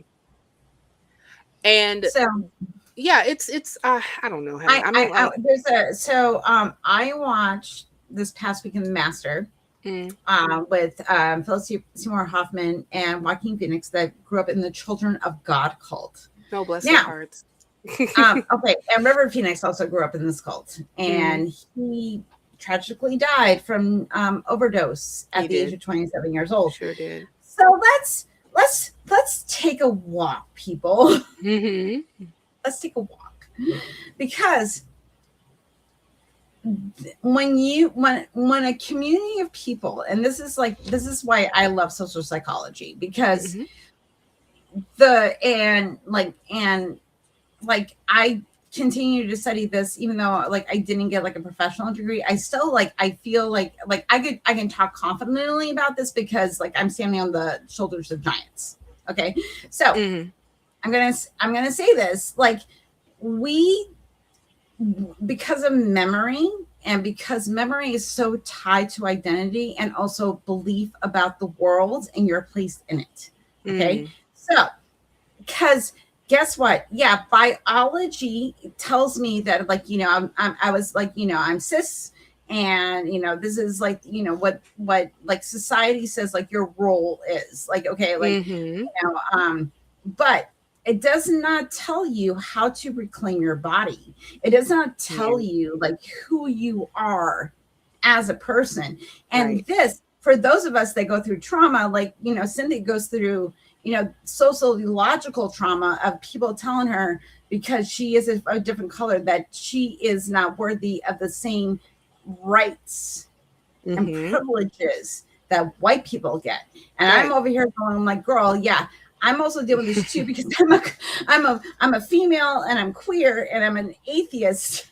Yeah, I got a lot of fucking opinions, and people telling me like, maybe you talk too much, and I'm like, yeah, because I have fucking questions and opinions about like what makes another human being less than another human being. Because like, guess what? Like, I do not like the Epstein class.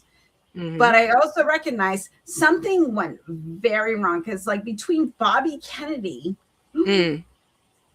okay, and him standing up for the rights of other people. Now, growing up in a person that grows up in a position of absolute, like, we are, and like the Kennedys, like, oh no.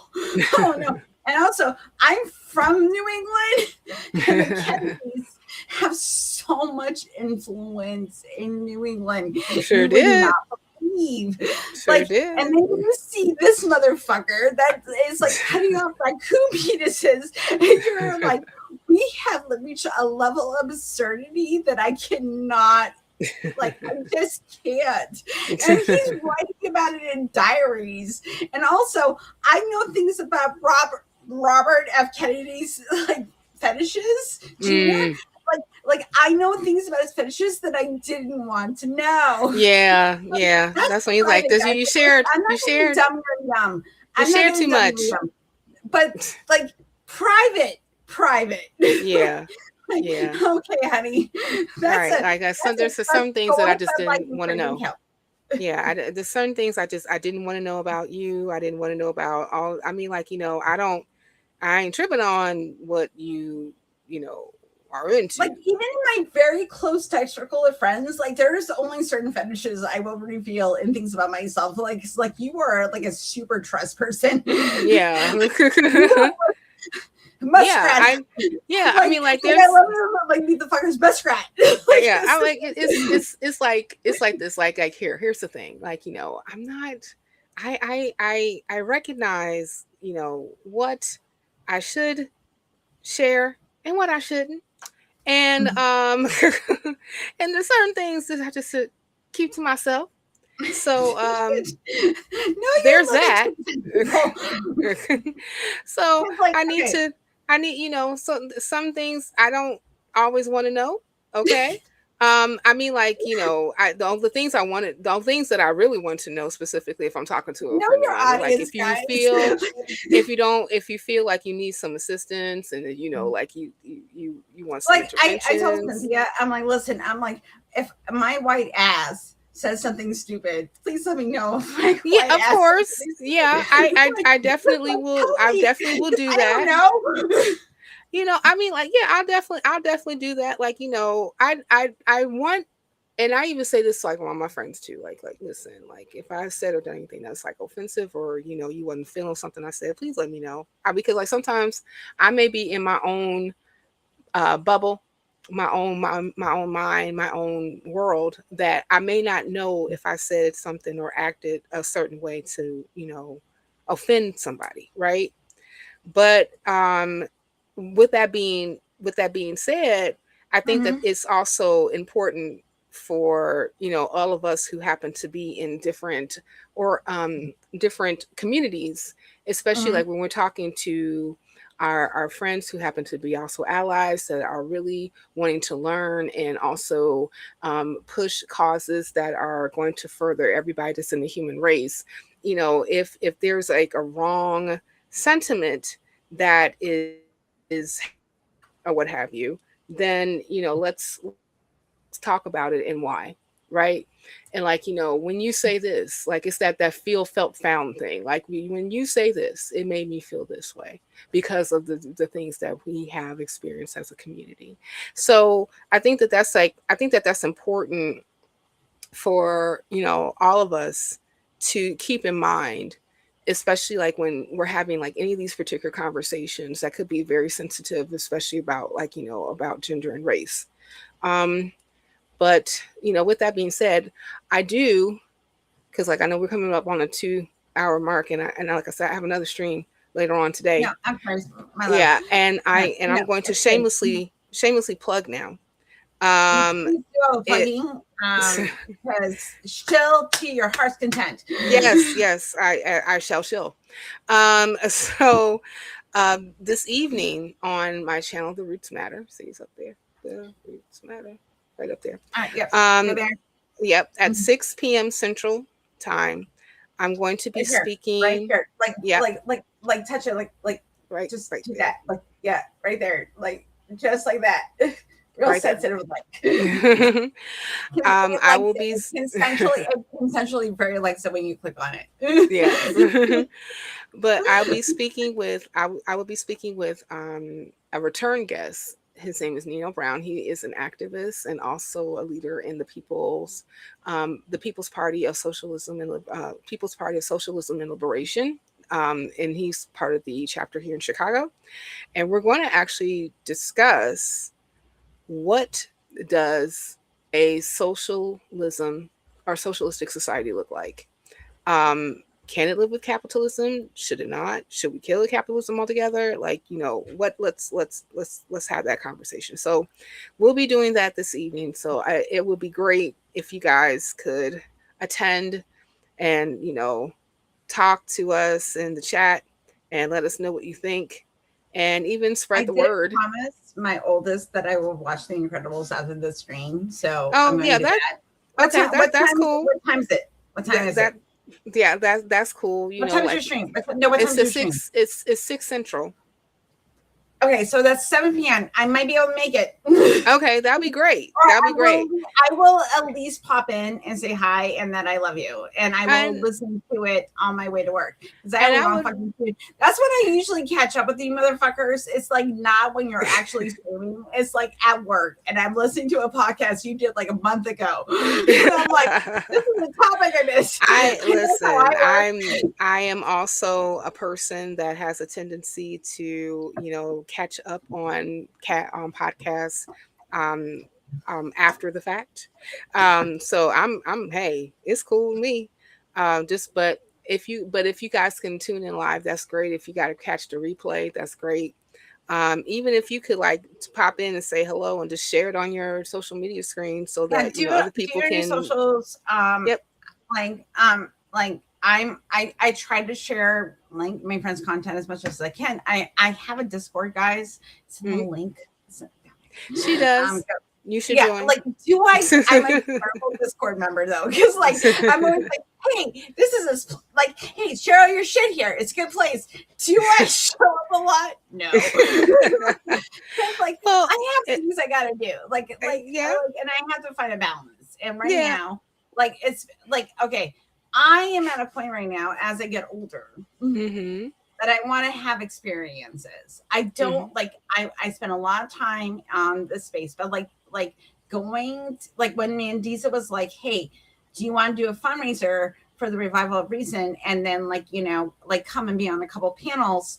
I was like, fuck yes. Because like, girl, because we had a long conversation about some bullshit that happened, and I kept saying, I'm like, I have doubt because Cynthia loves this person.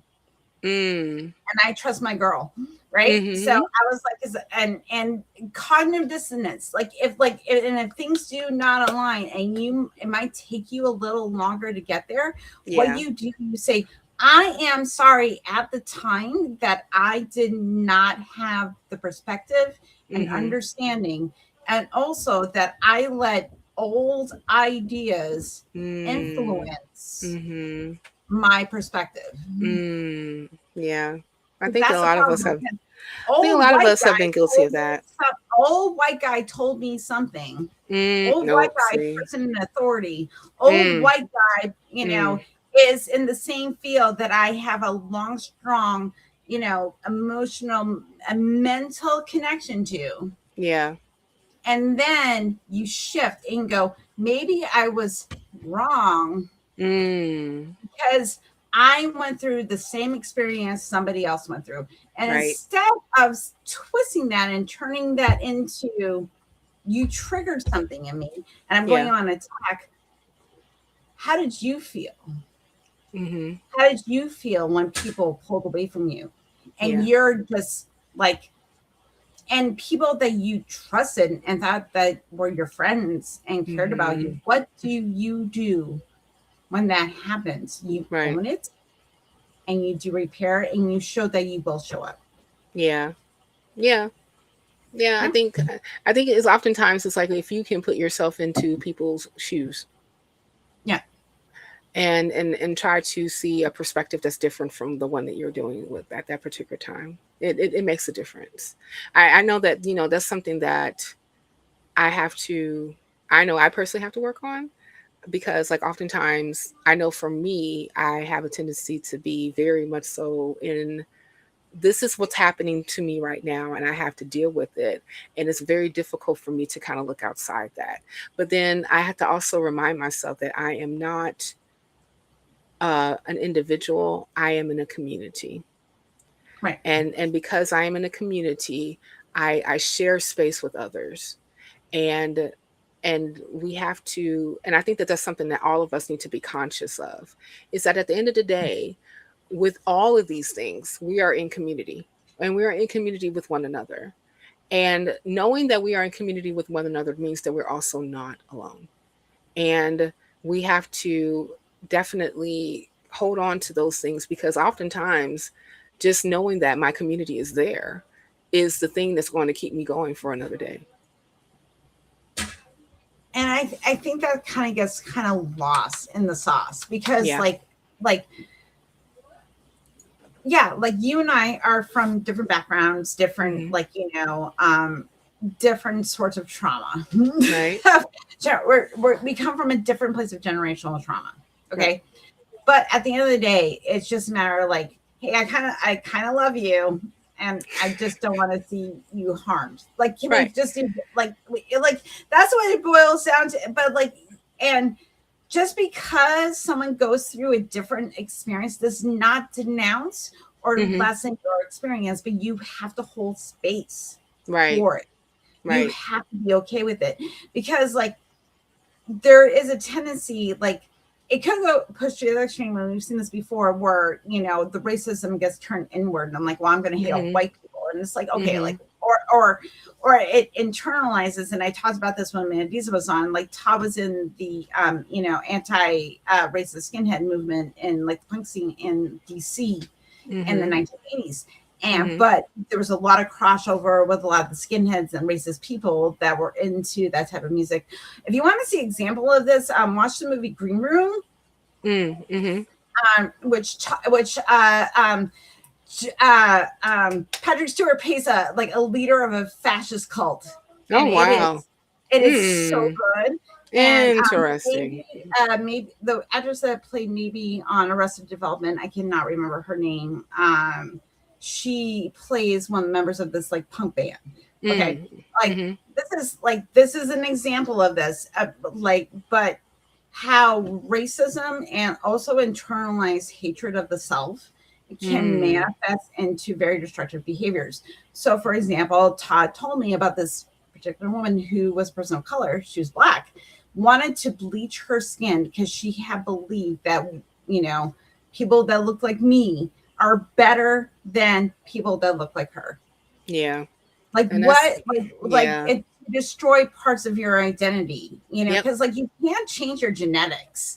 You just can't. Like I can't change the fact that I have green eyes. It's just like that my hair is great. You can put on contacts. There's only certain enough aesthetics that I can do. All right. I mean, like you can put on contacts, you can dye your hair. I mean, yeah. I mean, but like it's unfortunate that,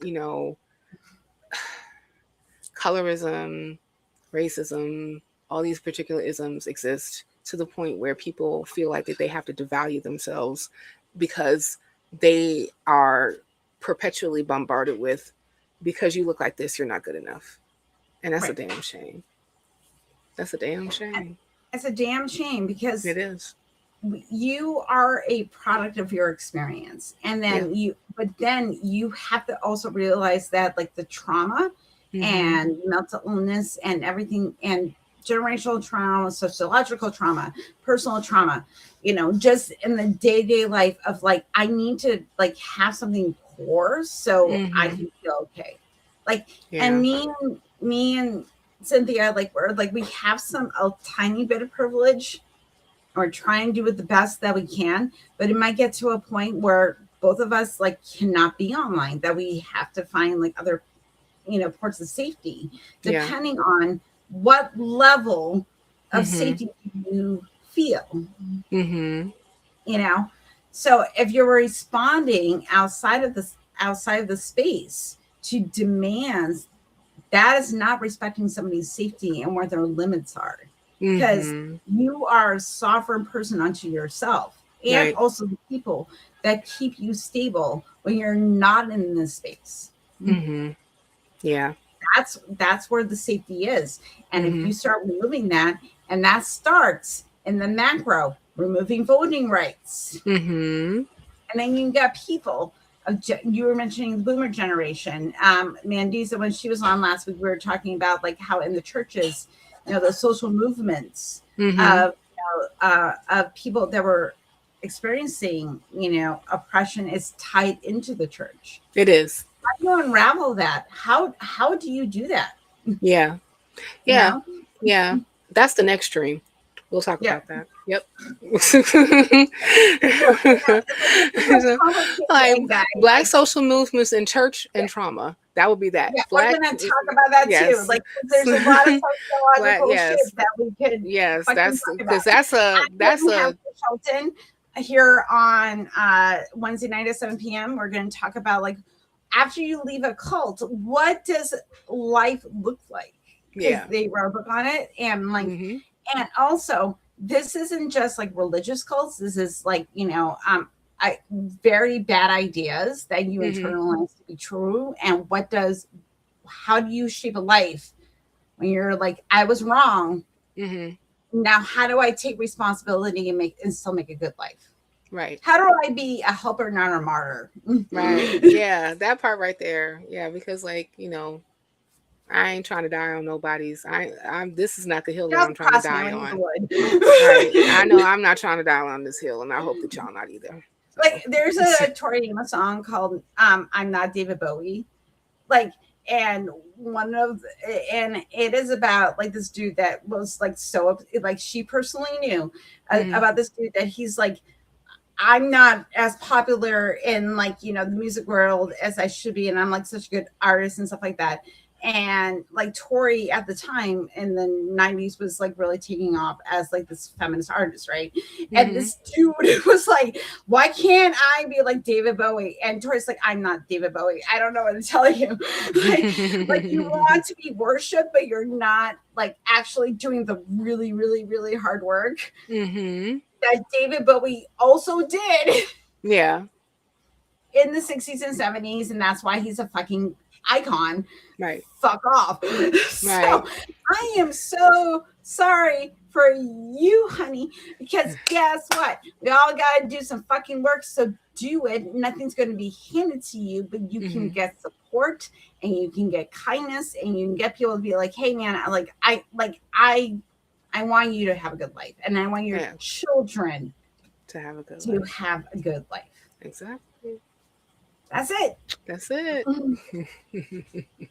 Anyway, thank you so much for being here. You know how much I love you. I love you. All right. So where can people find you? You can always find me at The Roots Matter on YouTube. I also have a TikTok and all of my TikToks and socials are out at Cam Glamming.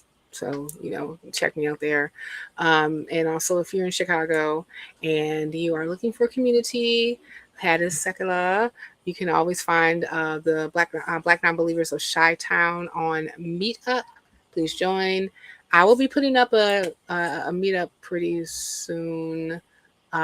So like I said, if you're in the Chicagoland area and you want to join us for any of the meetups, please go ahead and go to that website, join the meetup, and then you'll get notifications every time that we're actually meeting in public, in person. That too. Awesome. Yeah. So go do all those things. Yes. And also if you can become a member of Black Non-Believers for pennies in this economy. Yes, you can. Yes, you can. So yes. Oh boy. All right. Yes, please go to blacknonbelievers.org and then a member of Black Non-Believers is part of the cool club. Like eggs or Black Non-Believers. It's you join. Not only do you become a member, right. Also send a link to your friends and family so they can become members too. And even though that Wesley Center Black Voices, we are a diverse community that actually creates and holds spaces and do constructual things. That is not a word, and Mother would get at me so badly if she heard me say that. Constructive things together to help build communities. So please become a member. Please donate. All that other great stuff. All right. So again, also if you want to sponsor you cannot come to the Revival Reason, but you want to sponsor. And I'm also going to put that link in. So anyway, just go to the fucking website, guys. Just do all that. Yeah. Yeah. You listen. I'm not gonna hold your hand. You're adults. Yes. I put it in the doobly-doo. Just go down to the doobly-doo. Just click the link. Look at it'll tell you where to go to do whatever, and just do it. Okay. I trust my audience. You're smart people. Yeah. Yeah. Y'all got this. You got this. Yes. Your way here. You can click on a website. You can click on a website and actually follow instructions. You can do all that. Yes, you can. Yes, you can. You can. Yes, you can. Okay. So thank you so much to my wonderful friend Cynthia. Please go subscribe to their wonderful channel and get yourself, educate yourself. Lilo and Stitch. Educate yourself. I'm going to go watch The Incredibles with my wonderful family. And I will still stop by I will at least stop in and say hi. Yes. I am. Okay. Yes, I'm going to eat. All right. So I was Candace Graham is going to be here on Tuesday. What are we going to talk about? I don't know. Candace Gorham. I was like, girl, what are you guys talking about? She's like, I'll let you know later. And it's later. And I still. All right. Are we talking about Candace Gorham, right? Gorham. Sorry. What did Candace Gorham. Candace Gorham. Candace Gorham. Yep. Which I met her at the RFR excursion in 2024, where she talked about losing her father and grief as an atheist, but also from the perspective of a Black woman that grew up with these traditions of honoring the dead. And I thought that was a really great conversation that she had about you can honor your traditions and also don't believe in the supernatural, which I thought was a really important conversation to have. So I'm very excited to talk to her about that, hopefully. And then on Wednesday at 7 p.m. I'll have Chris Shelton talking about what do you do after you leave a cult? So anyway, thank you all for being here. Appreciate it. Again, subscribe, bug people. Please, see the thing over here, the doobly-doo over here, scan the QR code. and like do also share and like and subscribe and make all the money. I'm going to be streaming. Oh, by the way, gonna announce this right now again. So on Memorial Day, 5:30 p.m. Eastern, me and Kelly, Detroit Atheist Queen. Yes. We are going to be streaming on that day because we are over 300 subscribers, and we're going to be giving away 2 tickets to the Revival of Reason. Nice. So you have to. We're going to be streaming on both of our channels, so you have to comment and like the video, and we will be verifying, and then we are going to pick out of all the people that actually are in the stream and comment that day. We will pick who gets the tickets. I'm going to be reading some dark Christian romance. Did you know this was a genre? Oh wow, I didn't even know that was a thing.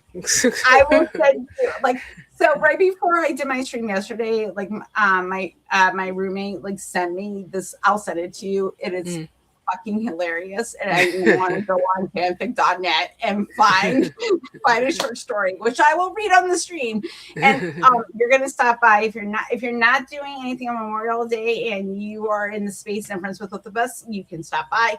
Nice. Also, if you can't, just share the link. Maybe stop by for 5 minutes to stop in, donate, whatever, and comment, and you may win some tickets. Sounds dope. I do think. So anyway, thank you so much, Cynthia, for being here. Thank you for being a wonderful friend. We've been friends for a while now, and I love you so fucking much. So anyway, I'm going to say goodnight. Well, it's not goodnight. It's mid-afternoon for me. Anyway, be kind, stay skeptical, give someone a compliment, and I will catch you on the flip side on Tuesday. Bye, motherfuckers.